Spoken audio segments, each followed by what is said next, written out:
Good day, everyone. In this video, we'll be covering how to record a vaccine that we just administered. This is part 2 to our vaccination series, where we're looking at the different applications for our new vaccination feature in SystmOne.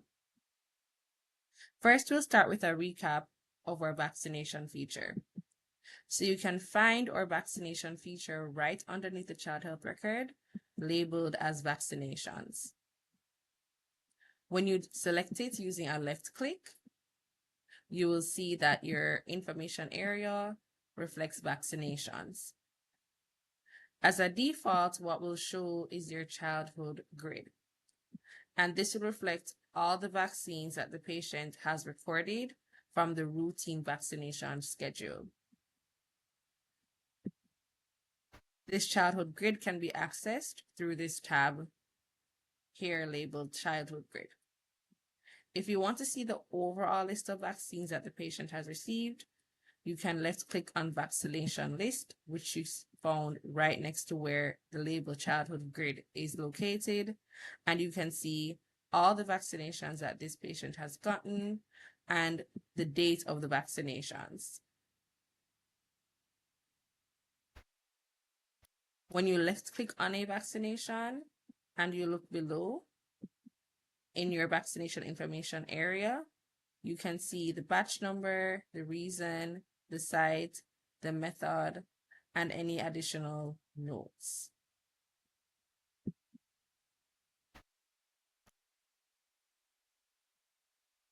Now, in this scenario, I want to give my patient the Gardasil vaccine.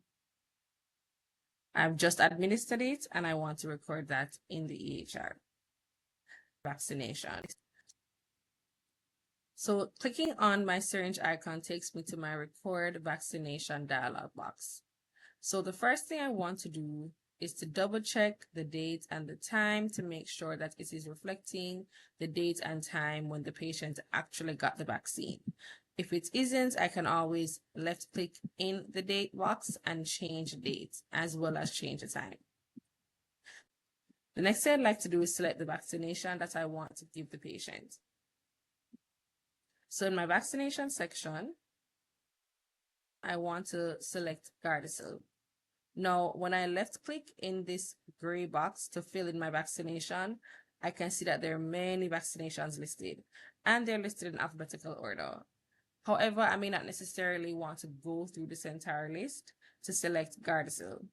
So what I can do is I can just type G in this box and Gardasil automatically shows up. Once I've selected Gardasil, other information is automatically filled in for me. So for example, the part is filled in for me, but I can also select whichever part it is, whether it's 1 or 2, and it tells me what the vaccine contains. It's also automatically put in the method as being intramuscular and the reason for being routine measure. However, I can also change that. For example, if I want to say it's a special risk group, I can select that as well. I can enter my batch number as well as the expiry date for the vaccine. For now, I can leave out jar, supervisor, nature of risk, protocol, and area, as those do not apply here. But I can also select the site, which is right deltoid, and I can put in the notes that there were nil adverse reactions.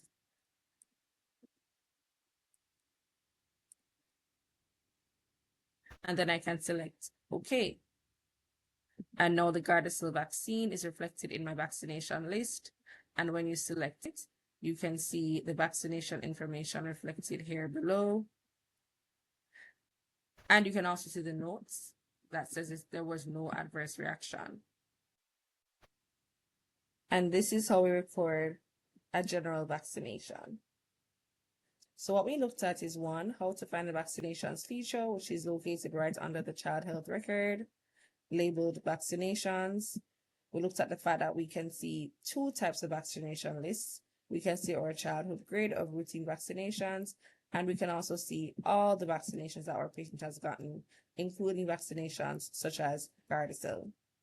We looked at how to record the Gardasil vaccination using our record vaccination feature, which is indicated by this red syringe.